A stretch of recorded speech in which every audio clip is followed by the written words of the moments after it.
दूर घने जंगलों के बीचों बीच बना राजवंश डार्क विला आज अपनी खौफनाक दास्तान लिखने के लिए तैयार था। यह वही जगह थी जहां अधिराज और इशिका अपने सबसे बड़े दुश्मनों को जानूम का दर्शन करवाते थे।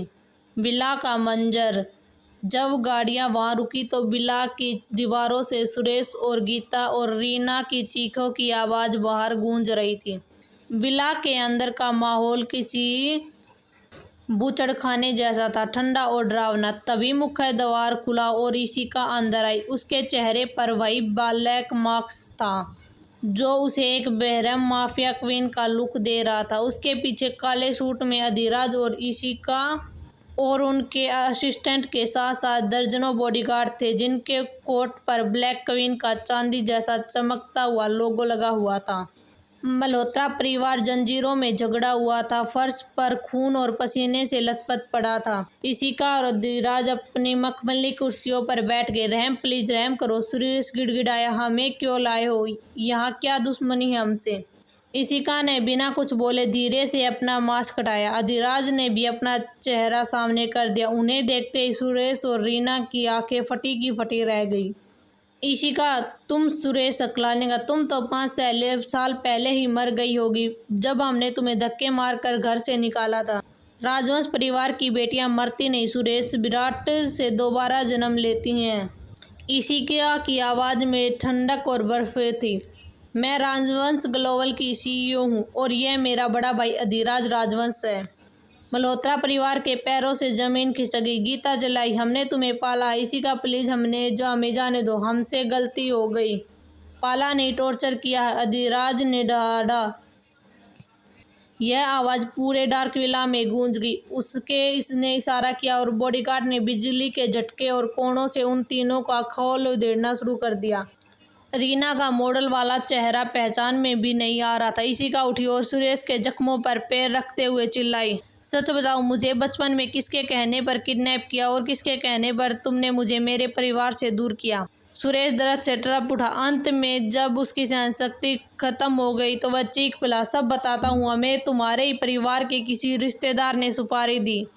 वह एक औरत थी। यह सुनकर इशिका और अधिराज के पैरों के तले जमीन खिसक गई और उनके अपने खून में कोई गद्दार। कौन है औरत, नाम बता। अधिराज ने सुरेश का गला दबा लिया।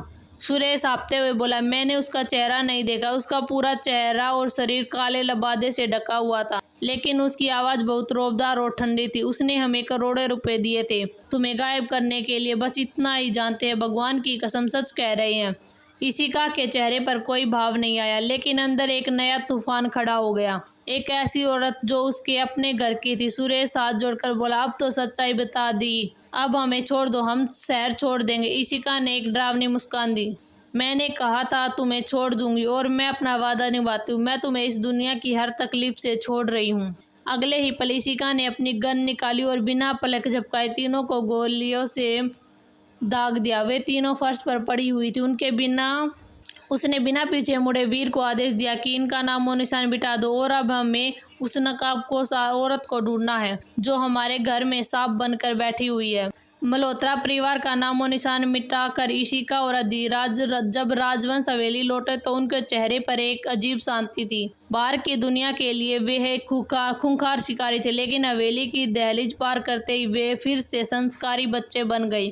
हॉल में दादाजी, दादी जी, पापा, अभिराज जी और बाकी सब बैठे हुए थे। इशिका ने अपनी माँ आराध्या जी के पास आकर सर उनके कंधे पर रख गया। बहुत थक गई हूँ माँ, उसने मासूमियत से कहा। किसी को भी भनक नहीं थी कि उसके नाखूनों पर अभी भी उसने जंगल वाले विला की गंध बाकी थी। फिर अधिराज और इशिका फ्रेश होकर नीचे डाइनिंग टेबल पर आए और गर्मा गर्म शाही खाना परोसा गया। पूरा परिवार एक साथ बैठकर हंसी मजाक कर रहा था। इशिका चुपचाप अपना खा रही थी, लेकिन उसके दिमाग में अभी भी उस नकाबपोश औरत के बारे में सोच रहा था जिसका जिक्र सुरेश मल्होत्रा ने मरते वक्त किया था। डिनर के पास सभी हॉल के सोफे पर बैठे थे।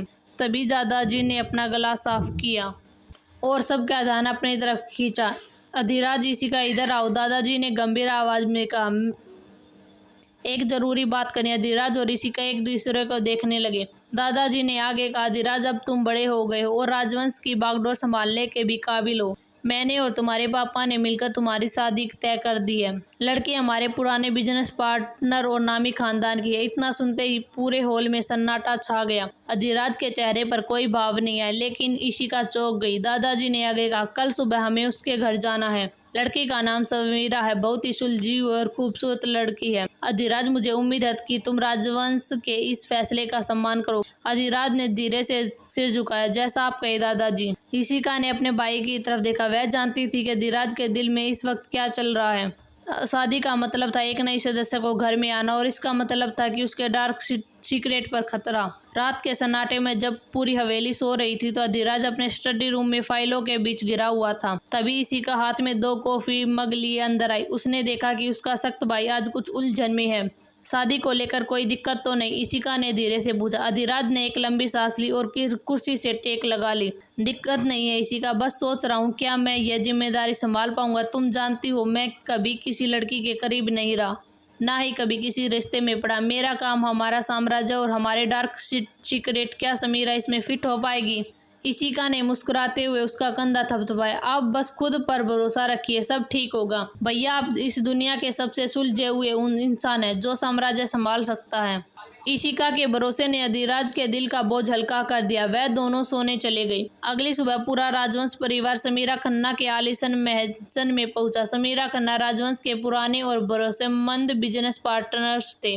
हॉल में बैठकर दोनों परिवारों के बीच हंसी मजाक और रिश्ते की बात चल रही थी। खन्ना परिवार की बेटी का रिश्ता इतने बड़े राजवंश खानदान में होने से बेहद खुश और गौरव महसूस कर रहा था। तभी समीरा खन्ना ने हॉल में प्रवेश किया। गुलाबी रंग की सलवार सूट में वह सादगी और संस्कारों की मूर्त लग रही थी। उसने झुककर सभी बड़ों का आशीर्वाद लिया। समीरा सिर्फ सुंदर ही नहीं बल्कि पैसे में भी एक क्रिमिनल लॉयर थी। शांत, सुलझी हुई और तेज दिमाग, खन्ना खानदान की इकलौती बेटी। अधिराज की नजरें जब समीरा से मिली तो उसे वह पहली ही नज़र में पसंद आ गई। हालांकि उसके चेहरे पर हमेशा की तरह कोई भाव नहीं था, लेकिन इशिका की नज़रें अपने भाई पर ही थी, इसलिए वह अपने भाई के दिल की हलचल भांप ली। वह धीरे से अधिराज के पास जाकर फुसफुसाई, भैया भाभी बहुत प्यारी है, नजरें नहीं हटा रही क्या?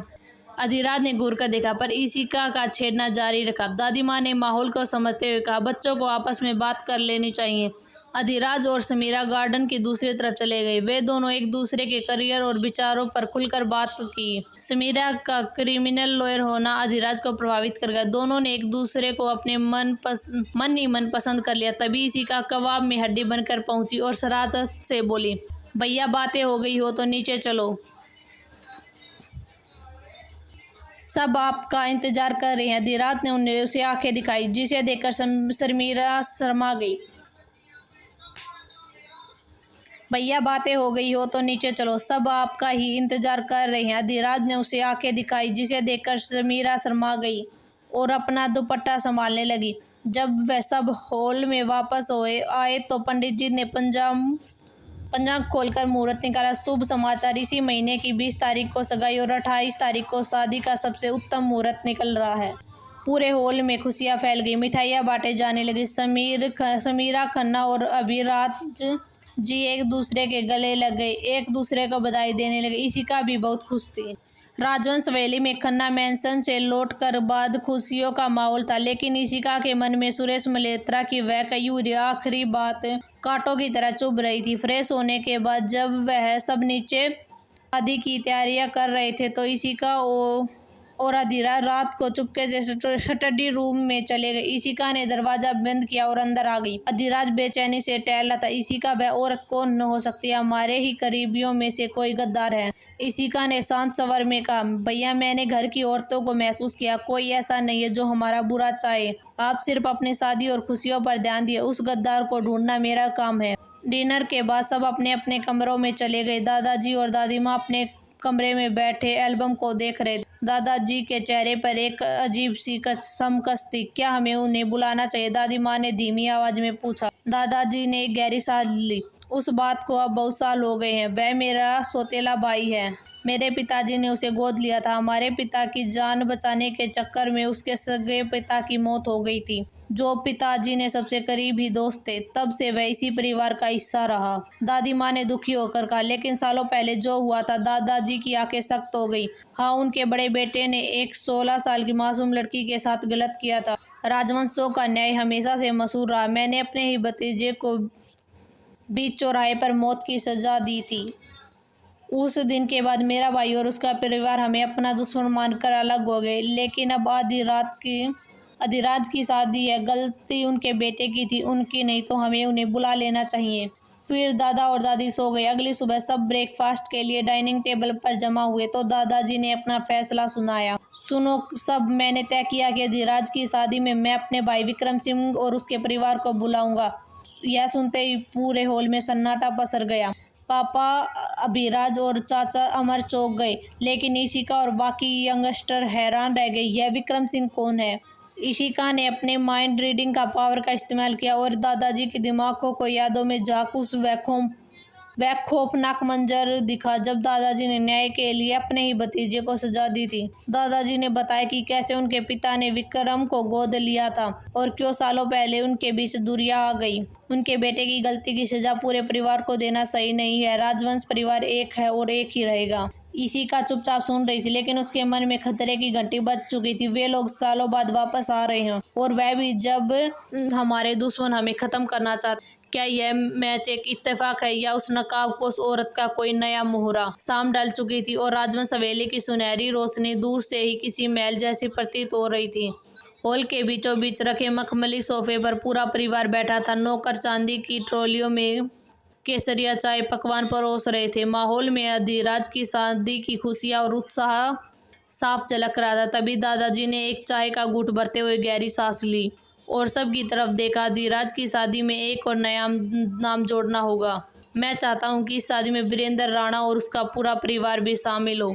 यह नाम सुनते ही पूरे हॉल में सन्नाटा पसर गया। दादी माँ के चेहरे पर एक पुरानी यादों वाली मुस्कान तैर गई। वीरेंद्र उनसे मिले हुए तो कई साल बीत गए, कितनी पुरानी बातें ताजा हो गई। अभिराज जी और अमर जी ने भी सहमति में सिर हिलाया। अभिराज जी बोले, हाँ बाबूजी, रणवीर से तो हम अपनी शादी के बाद से मिले ही नहीं पाए। बिजनेस की भागदौड़ में पुरानी दोस्ती कहीं पीछे ही छूट गई थी। ईशिका, जो अब तक खामोशी से सबकी बातें सुन रही थी, बीच बीच में अपनी माइंड पावर के साथ घर के माहौल को भी भाप रही थी। उसने उत्सुकता से पूछा, दादू यह वीरेंद्र राणा कौन है? पहले तो कभी इसका जिक्र नहीं हुआ। दादाजी मुस्कुराए, उनकी आंखों में बचपन की चमक आ गई। बेटा, वीरेंद्र मेरा सिर्फ दोस्त ही नहीं, भाई जैसा है।